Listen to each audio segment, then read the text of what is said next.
زندگی کی گہما گہمی میں، زندگی کی چکا چوند میں سویر سے شام تک، شام سے سویر تک بھاگم بھاگ لگی تھی، تو کسی وجہ سے لمحے فرصت کے ہاتھ آ ہی گئے ہیں، تو آئیے ہم اپنا رب کتاب اللہ سے جوڑیں، قرآن سے جڑ جائیں اور اس کی تلاوت کو شعار زندگی بنا لیں۔ گر تو می خواہی مسلمہ زیستن، نیست ممکن جز بقرآن زیستن۔ اگر تو مومن بن کے، مسلمان بن کے جینا چاہتا ہے تو قرآن کے بغیر تیرا ایک لمحہ بھی نہیں بیت سکتا۔ تو اس کتاب کے ساتھ ہمیں وابستہ ہونا چاہیے، روزانہ 1-2 پارے خود بھی پڑھنے چاہیے اور اپنے بچوں کو بھی اس کی ترغیب دینی چاہیے۔ روزانہ ہماری صبح کا آغاز تلاوت کلام مجید سے ہو تو زندگی کتنی خوشگوار، پر نور، تاباں اور منور ہوگی۔ تو اس موقع پر میں مشورہ دوں گا کہ کتاب اللہ کے ساتھ جڑ جائیں اور یہ کتاب دیکھنا کہ کیسے موتی اچھال کے تمہاری گود میں ڈالتی ہے اور اللہ کی قربت کا ذریعہ ہے، ہمیں زندگی گزارنے کا اسلوب دیتی ہے اور حیات آفریں کتاب ہے۔ تو اس کے ساتھ ہمیں جڑنا چاہیے اور اس موقع سے ہمیں بھرپور فائدہ حاصل کرنا چاہیے۔ ایک بات میں یہ بھی عرض کرنا چاہوں گا کہ اس موقع پر خاص طور پہ ہمیں تھوڑا سا اپنا محاسبہ کرنے کے لیے بھی وقت مل گیا ہے۔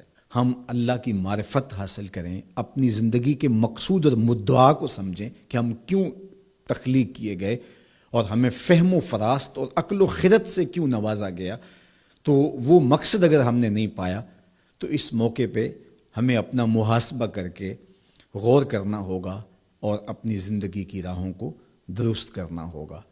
اللہ کے حضور رجوع کریں، سچی توبہ کریں۔ ابھی تو ہم نے سوشل میڈیا پہ مختلف لوگوں کی موت کے رقص کو دیکھا، ہم نے الیکٹرانک میڈیا کے اوپر مختلف ممالک کی خبریں دیکھیں اور دل لرزنے لگے، اور جب اپنی آنکھوں کے سامنے ان لوگوں نے یہ مناظر دیکھے ہوں گے تو کیا عالم ان کا ہوگا اور کیا کیفیت ان پر بیتی ہوگی اور کس کرب سے، کس اذیت سے وہ گزرے ہوں گے۔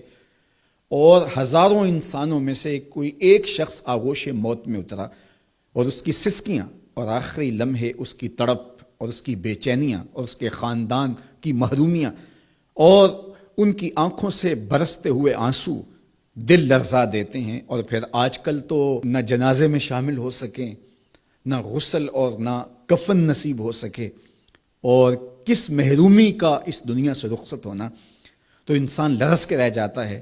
تو ذرا 2 لمحوں کے لیے تصور کر لیجئے کہ 7 ارب انسانوں کے اندر چند ہزار لوگ موت کی آغوش میں گئے، جبکہ اربوں انسان ہیں، تو چند ہزار لوگ آغوش موت میں اترے تو ہمارا وجود لرزنے لگا۔ تو وہ لمحہ کتنا دردناک ہوگا جب یہ زمین بھی لپیٹی جا رہی ہوگی، جب آسمان بھی لپیٹا جا رہا ہوگا اور ہر ذی روح اس دنیا سے رخصت ہو رہا ہوگا، اور خوف قیامت اور قیامت کا وہ زلزلہ، وہ جھٹکا، اپنے اطراف میں دائیں بائیں آگے پیچھے لاشیں گرتی نظر آئیں گی، اور پھر جسموں کے پرزے اڑتے ہوئے دکھائی دیں گے۔ اذا زلزلت الارض زلزالہا واخرجت الارض اثقالہا وقال الانسان ما لہا یومئذ تحدث اخبارہا۔ وہ دار و گیر کے لمحے، وہ ایک خوفناک چنگھاڑ اور چیخ، وہ ایسا دن ہوگا کہ ہول قیامت سے پیدا ہوتے ہوئے بچے کے بال سفید ہو جائیں گے۔ وہ اتنا دردناک لمحہ ہوگا۔ تو وہ لمحہ بھی آنے والا ہے اور ہم سب لوگ آغوش موت میں اترنے والے ہیں۔ اگر اس وبا سے میں اور آپ بچ کے نکل بھی جاتے ہیں تو کیا موت سے ہم بچ پائیں گے؟